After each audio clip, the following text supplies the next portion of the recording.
लो छीन लो ये हम है, ये कब्जा है हमारा, दरिया है हमारा, दरिया है हम। सबका वो ये था कि वो नेज़ा कितना बड़ा होता है, इंसान से के कद से कुछ बड़ा होता है।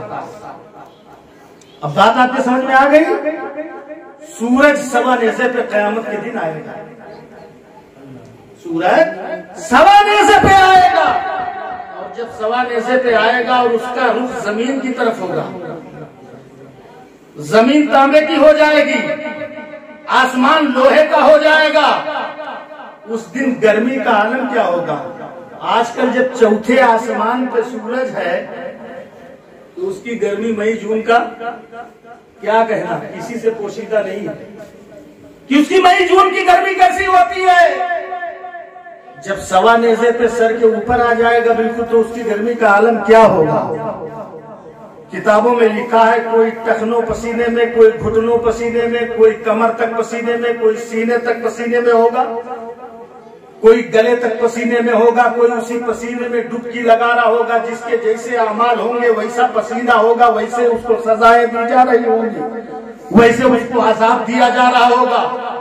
उस आलम में जब किसी का दरवाजा नहीं मिलेगा, बाप भी भगा देगा, माँ भी दुरिया देगी, अजीजो अकारिब दोस्त अहबाब जिनके साथ आज उठते बैठते हो कोई साथ नहीं देगा।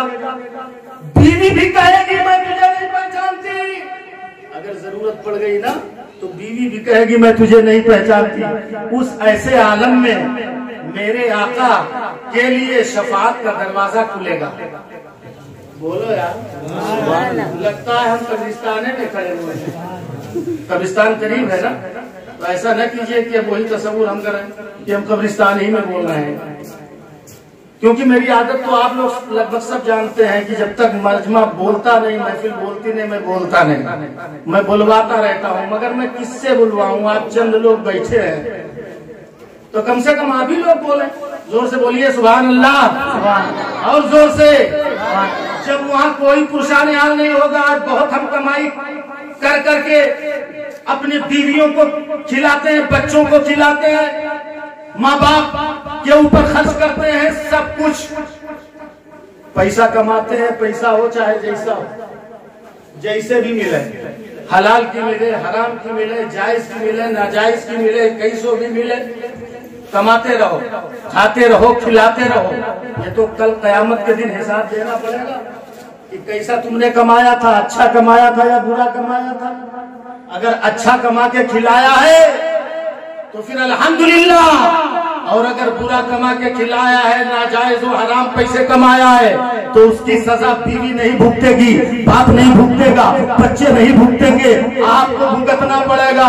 क्योंकि आपने वो नाजायज तरीके से कमा कर खिलाया है। तो यहीं से दर्स से इबरत हासिल कर लो कि हमको इस दुनिया से उस दुनिया में भी जाना है, आखिरत में भी जाना है। तो अल्लाहू अकबर, वहाँ कोई पुरसान हाल नहीं होगा, हर कोई जवाब दे देगा। तो वहाँ पर मुस्तफा जाने रहमत के लिए जब शफाअत का दरवाजा खुलेगा, तो मेरे नबी के सदके फिर अंबियाए किराम को इजाजत होगी, सहाबाए किराम को इजाजत होगी, मेरे नबी के शहजादों को इजाजत होगी, हुफ़ाज़े किराम को इजाजत होगी, हुज्जाजे किराम को इजाजत होगी, तमाम उलमा सुलहा को इजाजत होगी कि अब तुम भी शफाअत करो। तो जब नबी के शहजादे गौसे आज़म के लाडले सरकार हसन मिल्लत कयामत के दिन जब हम हमारी तरफ नजर फरमाएंगे और जब कहेंगे ये तो मेरा महबूब है, ये तो मुझसे मोहब्बत करने वाला है, तो इंशाअल्लाह आखिरत में कयामत में हमारा बेड़ा पार हो जाएगा। तो ये इस्तिगासा है हज़रत की बारगाह में कि सरकार, दुनिया में मुझे तुमने जब अपना बनाया है, दुनिया में मुझे तुमने जब अपना बनाया है, तो महशर में भी कह देना, महशर में भी कह देना कि ये है मेरा दीवाना, महशर भी कह देना, ये है मेरा दीवाना बेखुद किए देते हैं, अंदाज़े है जावाना। तो हज़रात, अल्लाह तबारक व तआला कुरान मुक़द्दस में इरशाद फरमाता है, इन औलियाउहु इल्लल मुत्तक़ून। बोल दो तड़प के और जोर से। अल्लाह फरमाता है, बेशक अल्लाह के वली वही होते हैं जो मुत्तकी और परहेजगार होते हैं, जो इबादत गुजार होते हैं, परहेजगार होते हैं, मुत्तकी होते हैं। अल्लाह के वली वही होते हैं। हजरात, नबी जिसको बनाना था रब ने बना दिया। अब मेरे नबी के बाद कोई नबी नहीं आ सकता। पैगंबर जो बनने थे बन गए, सहाबी जो बनने थे बन गए। अब कोई सहाबी नहीं बन सकता। ताबई जो बनने थे बन गए, अब कोई ताबई नहीं बन सकता। तबे ताबई जो बनना था बन गए, अब कोई तबा ताबई नहीं बन पाएगा, न बन सकता है।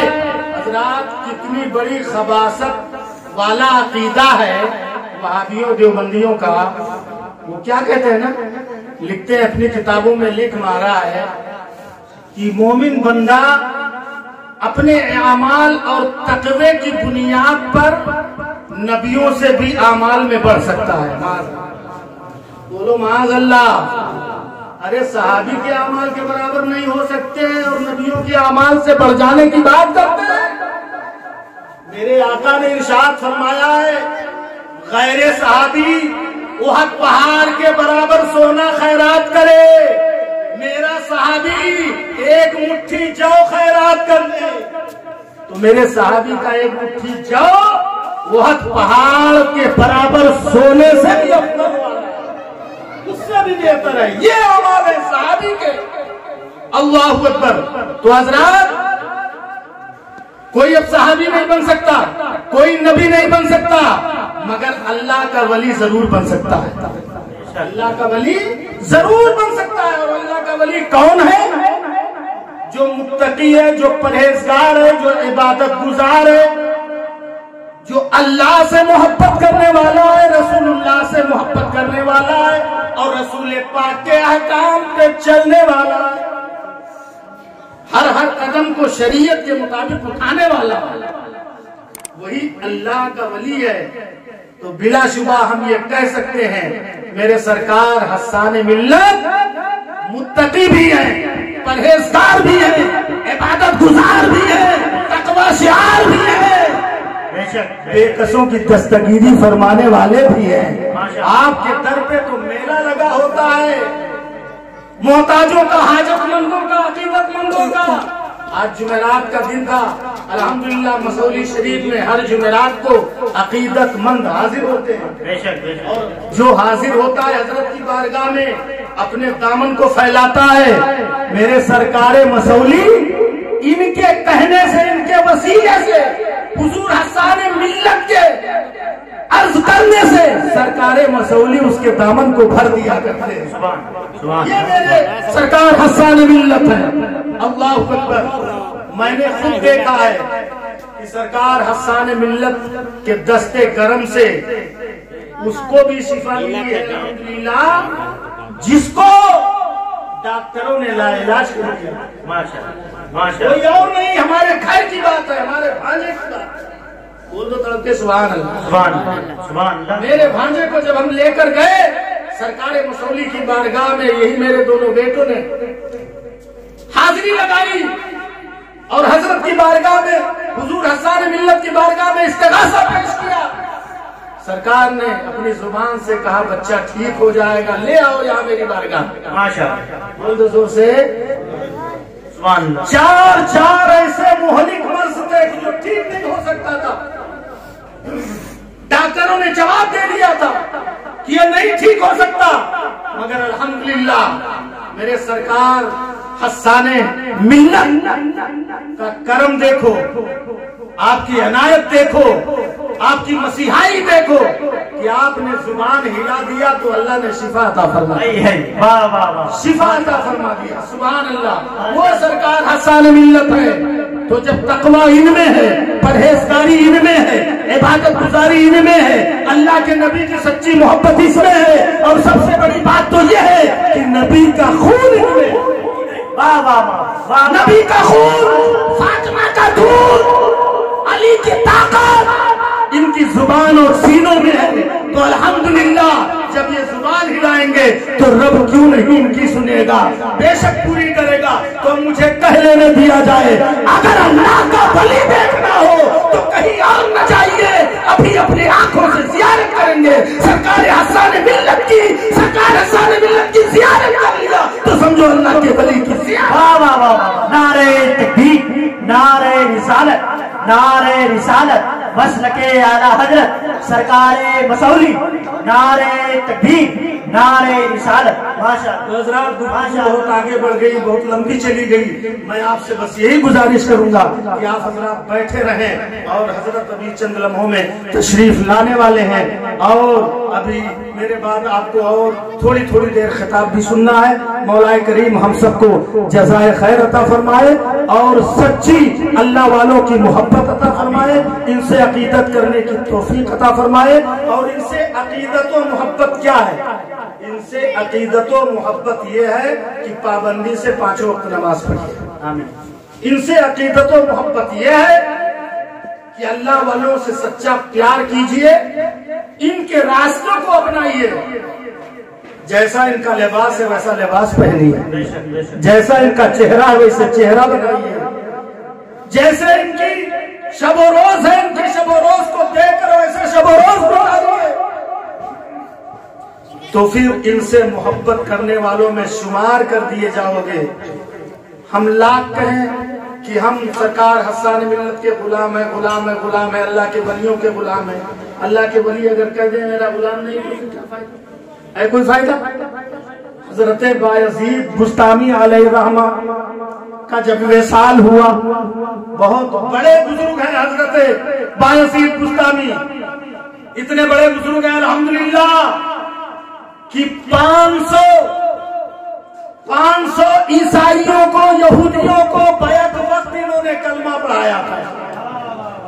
माशाअल्लाह। यहूदी किसी का कलमा जल्दी पढ़ते नहीं, किसी की मानते नहीं, मगर अल्हम्दुलिल्लाह वो हजरत बायजीद बुस्तामी है कि रब ने हुक्म दिया है, बायजीद आज फला इबादत खाने में, बुत खाने में जाइए और जाकर वहां पे इस्लाम की तबलीग फरमाइए।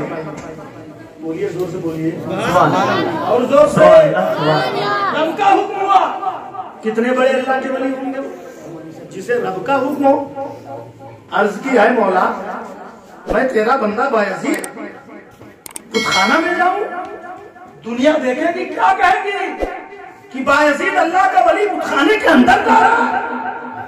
रब ने फरमाया, आए मेरे महबूब, आए मेरे बायजीद, सुन, तुझे वहां पहुंचाने में बड़ी हिकमत है। जब तू वहां पहुंचेगा तो फिर लोग मेरा कलमा पढ़ेंगे और इस्लाम से मुशर्रफ होंगे। अर्ज की है, मौला अगर मैं वहां गया तो मुझे जनेऊ कान में डालना पड़ेगा, अगर जनेऊ नहीं डाला तो अंदर जाने नहीं दिया जाएगा, उनका लिबास पहनना पड़ेगा, लिबास नहीं पहना तो अंदर जाने को नहीं मिलेगा। रब ने फरमाया, बायजीद पहन ले। अरे तू एक जनेऊ पहनेगा, हम तेरी वजह से 500 जनेऊ तुमवा देंगे। माशाअल्लाह माशाअल्लाह। समझ बात आ रही है? अच्छा हाथ उठाइए, कितने लोगों के समझ में नहीं आ रही? अच्छा सबके समझ में आ रही। माशाअल्लाह। माइक तो बड़ा अच्छा बोला है मगर आवाज खींच रहा है, इसको सही करो। आवाज मेरी इतनी देर में बैठा दी, 1.5 घंटा 2-2 घंटा अल्हम्दुलिल्लाह मैं बोलने वाला हूँ, मगर आवाज इतनी देर में बड़ी मुतासिर कर दी। मुझसे आवाज तो अच्छी निकाल रही है मगर आवाज खींच रहा है। तो हजरत बायजीद बुस्तामी अल्लाह के हुक्म से कान में जनेऊ डाला, पहना राहिबाना लिबास, चल दिया। जाकर वहां पहुंचे, मजमे में बैठ गए। समझ में बात आ रही है? मजमे में बैठ गए, और जब मजमे में बैठे तो लोग ऐसा बैठे थे जैसे लग रहा था किसी के आने का इंतजार हो। थोड़ी देर के बाद इंतजार की घड़ियां खत्म हुई, और जो उन लोगों का सबसे बड़ा गुरु था, सरदार था, वो अपने लाव लश्कर के साथ, अपने जाहो जलाल के साथ आके एक तख्त के ऊपर ऊंची जगह पर बैठा। और जब वो बैठा तो अब चूंकि वो जितने यहूदी थे वो सब ये सुनने के लिए बैठे थे अपने गुरु की चंद अल्फाज कि गुरु हमको नसीहत करे, हमको अच्छी अच्छी बातें बताए। तो वो गुरु खामोश बैठा है। आवाज आई मजमे से, गुरु जी बोलते क्यों नहीं आज आप?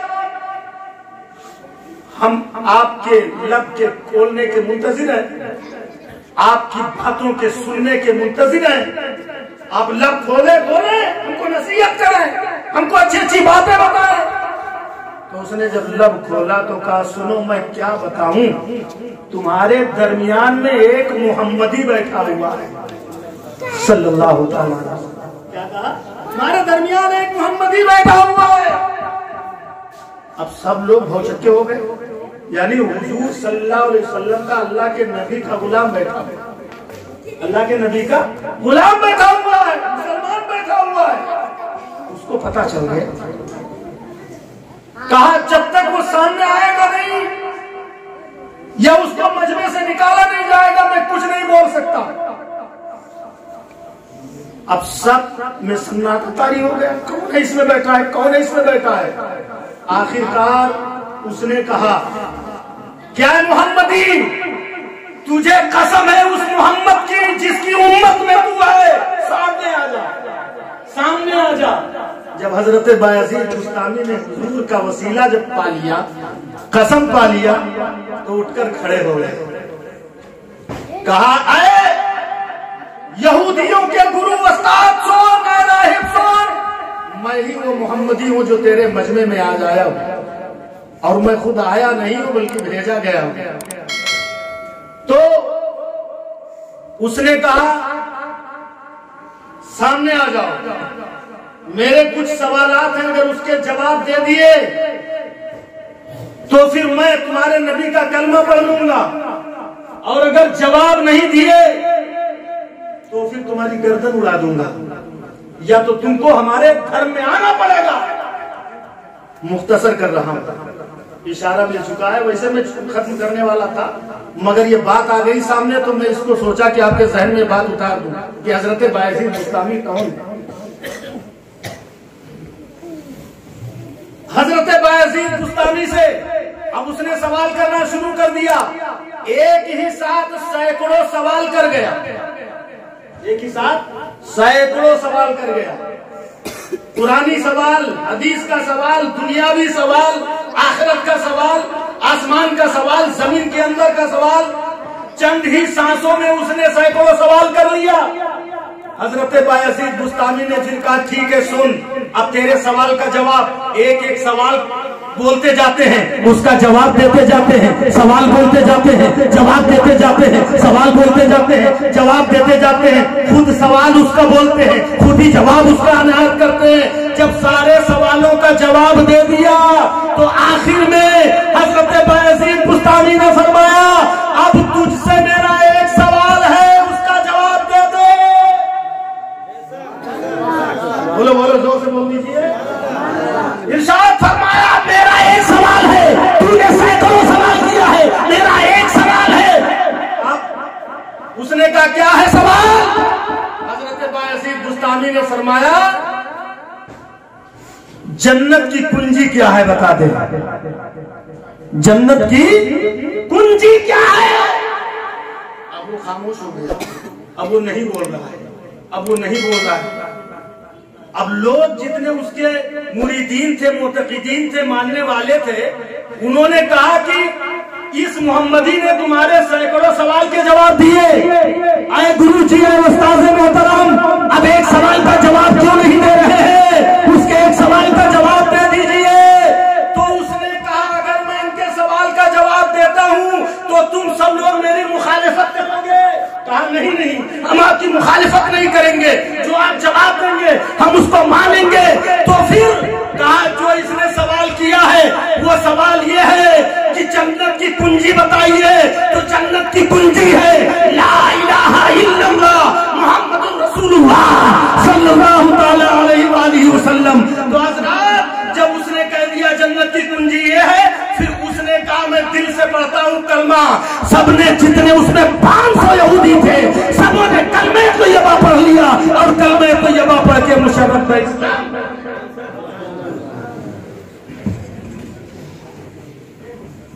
अरे भाई कितने मैसेज दोगे भाई? लड़के ने इशारा कर दिया मुझे, मैं इसलिए नहीं बोलता हूँ। चलो बोलो।